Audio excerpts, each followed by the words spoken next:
For you, what kind of practices or habits do you have in terms of like coping with your own mental health state or mindset? Yeah, I think for me, the first thing I do, I tell myself that if I need to cry, I cry.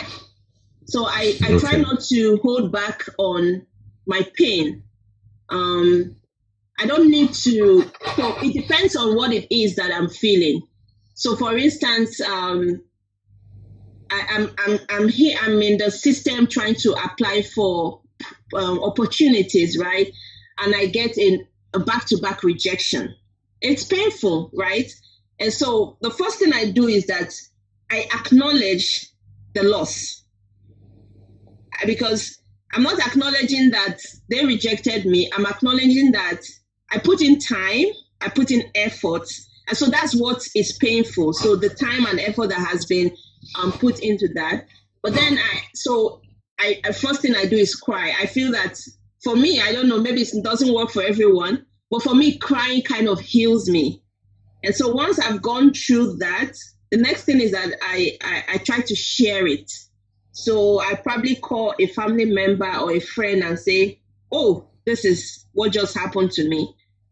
Because I think the way I deal with mental health, my mental health, is that I look to my love languages. So words of affirmation are the key thing for me. And so I always try to reach out to people who I know are going to encourage me and talk me through whatever it is, make me feel better. That does not perfectly solve the issue, but then it helps me not to, because I think the danger is internalizing it, keeping it to yourself. It kind of brews in you, and then one day it just bursts out.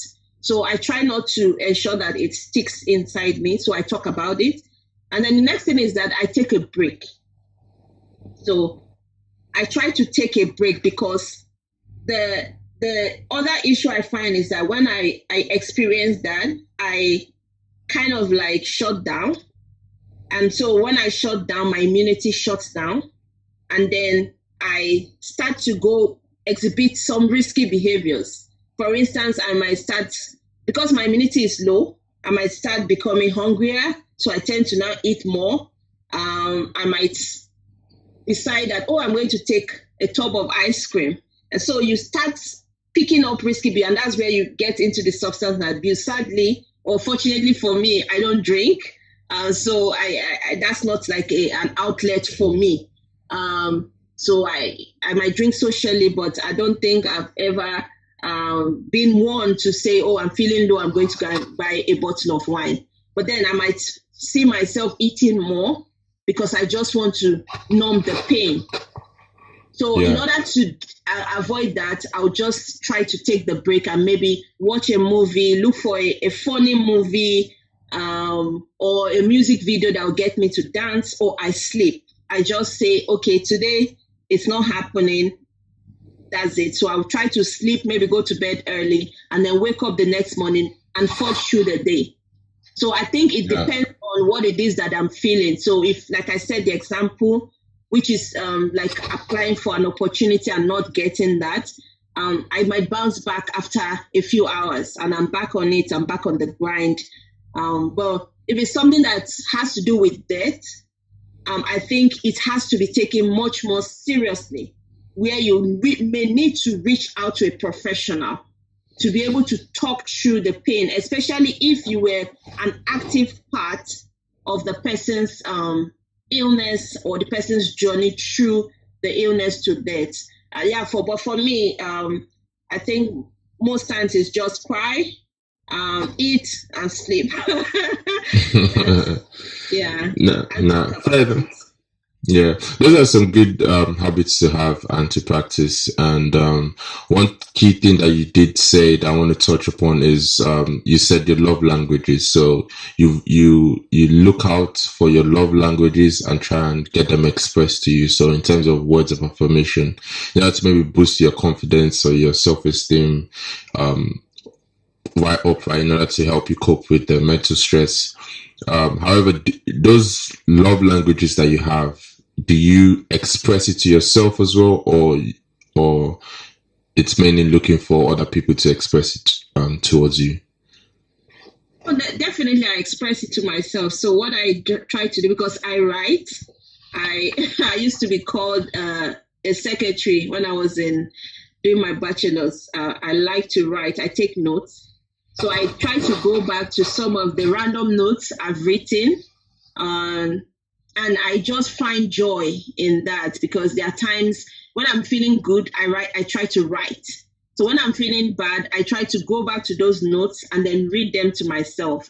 I remind myself that I've come far, right? So I try to look back and tell myself, right, you've gotten to this place, you've worked hard, you are strong, you are confident, you are bold. So I still say those things I expect that other people will say to me at that point. I try to say them to myself, because I feel that I'm my first healer. So first of all, I have to get myself to some certain level before whatever the external person would say to me would be meaningful. So I think it's not just relying on the other person. I actually have to rely on myself, because even if I go to someone and they say it, if I've not said it to myself, I might not believe what they have said. So I think you're right to touch on that fact. Yes, I definitely do that. Sometimes, depending again, I might do it first to myself, or I might do it afterwards. So it depends, because I might be going through something, and maybe at that point in time, I just need to say it. So I might call somebody up, and then when they talk to me, and then I'm now in my sober moment, maybe after I've finished shedding the tears, then I'm actually going to sit down and think through what the person has said. And I'm like, oh yeah, that's actually the case, right? You apply for things, it doesn't work out. One thing that always gets me through, that I also try to remind myself, is what my mom will always tell me. She'll tell me that, life is in stages and life is ephemeral. So you don't really know why these things happen.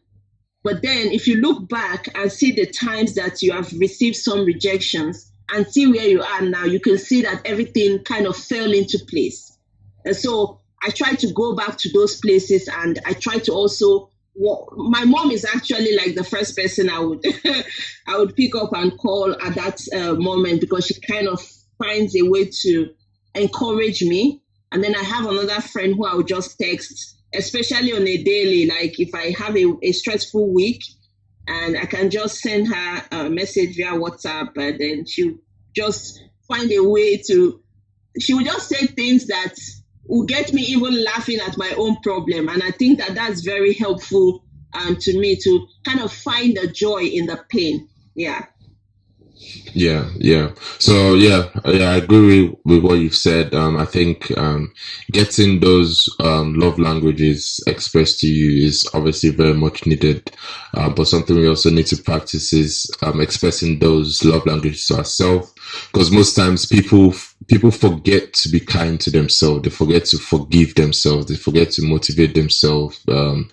Be helpful to themselves. So having that mindset that, like you said, sometimes you might do it beforehand and then look for the external expression of those long love languages to kind of solidify what you've done. Or sometimes you might get it first, maybe someone else inspiring you to then express those love languages yourself. But either ways, it has to be a combination of both. So having that good support system, your mom, as you mentioned, your friends giving you positive energy, but you also giving yourself positive energy.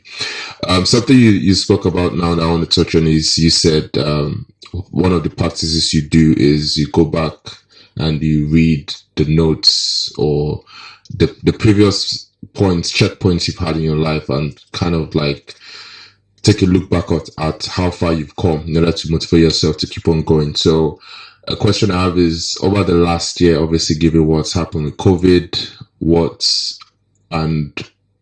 all 2020 had to offer, looking back at the last year, what kind of journey have you made in your mental health that you'd like to share?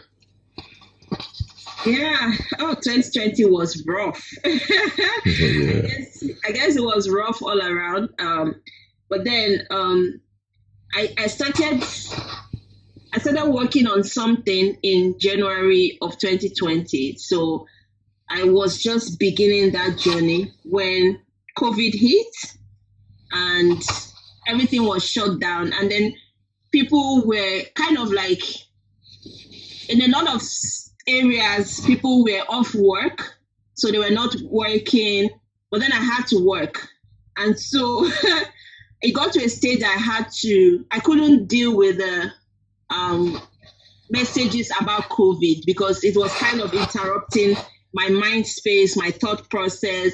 I was worried about family who were in lockdowns back home and not being able to get access to some of the things that they needed, like the sanitizers and all that. So the first quarter of 2020 was kind of rough, but it was also rough for me because I am the only one of my family who is in Asia. So it's kind of like a long way from home. But I think because I was working, I was kind of able to just go through the moment.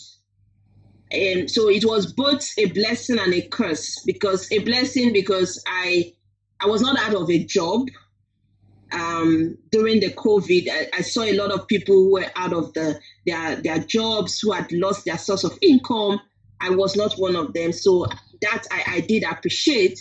But then it was also a curse because something so monumental was happening, which had mental health implications. And I had to kind of not address the effect it was having on me because I still had to fulfill my daily duties that my boss expects of me. So, but then I think the other good thing that I would say that happened was that I was able to work from home. And so I learned so much about myself in 2020. I learned that I love myself. I can stay with myself. Like there are times, it's a bad habit, but I think there were periods for like 2 weeks. I did not step out of my residence, like my apartment. I could go to the kitchen to make food, but then I didn't step out of my apartment. So it's a bad thing because I wasn't receiving sunlight.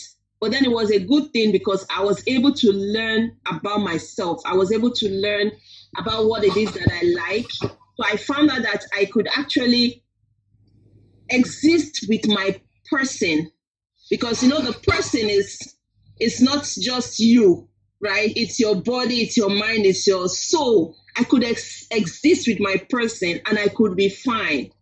I did not need so much validation. I do not need, and then I was also able to stay out of other forms of trouble that you probably get when you go out of the apartment. So I did have some struggles along the way, being far from family and all. But then I was fine because thank God for the internet, right? Thank God for social media. So I was still in contact with my family. And then a beautiful thing also happened, like my siblings and I started having once a week conversation. And so that was also like a highlight. And so when I'm planning my week, I kind of plan my week to work so that by that Saturday or Sunday evening, I have time to be able to talk to my family. So I think for my mental health, I'll say I'm good.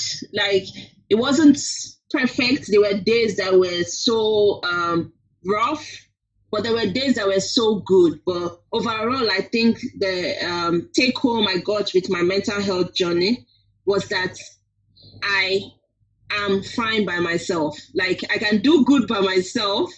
I'm whole by myself. So when I go out to meet people, then I'm confident, I'm intentional about the relationships that I'm trying to get myself involved in. before that, I would always, when I get into a space, I would always kind of like be very conscious of whether people like me or whether I'm giving out a good impression. But now I'm kind of at a point where I know that I'm good. So when I come correct. I come to make sure that other people benefit from my presence and not make it all about me, because I can do that by myself in my room. Yeah. So I don't know if I touched on what you had in mind. No, you hit it right spot on, because that was actually going to be my next question in terms of what did you actually learn about yourself, and learning the fact that you're comfortable with yourself, like you're whole with yourself. I feel like is a very key and important point, because sometimes, especially with incidents like 2020, when you're made to sit one place and just deal with yourself and your thoughts, some people then realize they actually don't like who they are, and that's kind of like that is like what was the word I'm looking for? So it's like an epiphanic, that's a word, but like it's a monumental thing for you to realize, like in that moment, we're like, oh, I actually don't like my person. Like me being alone with my person is actually distressful for me. So being in that experience and learning that, okay, for one, I actually do like who I am. I actually hold with myself. I don't need, like you mentioned, that external validation. Obviously, it helps. External validation is beneficial. However, it's not a necessity. Like you can survive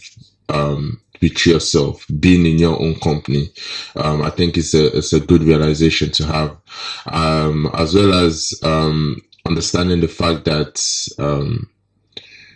once you do have that wholesomeness with yourself, then you're able to actually know. So for example, now that you know, okay, this is who I am, this is what I like, having that I don't say free time, but that's aware time, because the time was not free. It was still going about, the 24 hours were still counting down like would have happened in normal times. But now you are aware of each and every single hour that was passing you by. So understanding, okay, this is actually what I want to do with this hour. Before I was spending so much time doing things that, thinking back at it, I might not have actually wanted to do, but I was just going with the flow. I was going with society. I was going with how everywhere was, like the whole general cycle was going with emotion, right? But now you know, okay, actually, with these hours, I want to do this. This is the kind of thing that if I'm doing within these hours, I'll feel more accomplished. I'll feel more satisfied, more fulfilled as a person. So having that opportunity, I felt was, like you mentioned, kind of like a blessing in disguise that 2020 gave to us. So my question now is, you mentioned understanding your person, like who you are as a person. I have a theory that we have multiple persons within us. Is that something you've thought about, or you've come across in any way? Like it's not just one aspect of your person. Like you have different aspects of your persons that are kind of like interchangeable and need to be managed together. Yes, definitely. That was why I had to, I think, highlight the point of it's body, mind, and spirit or soul, right? So I think that we all have multiple persons. So that's why I don't find the concept of a multiple personality disorder very like something that is abnormal. I think we all have multiple personalities. We have the personality that you show your family. You have a personality you show your friends. You have a personality you show a stranger. And so sometimes you might be described as a cold-hearted person, and then someone else will be like, no, that doesn't sound like the person that I know. So that means that you are reflecting different personalities to different people. And that might actually have a lot to do with your mindset and your mood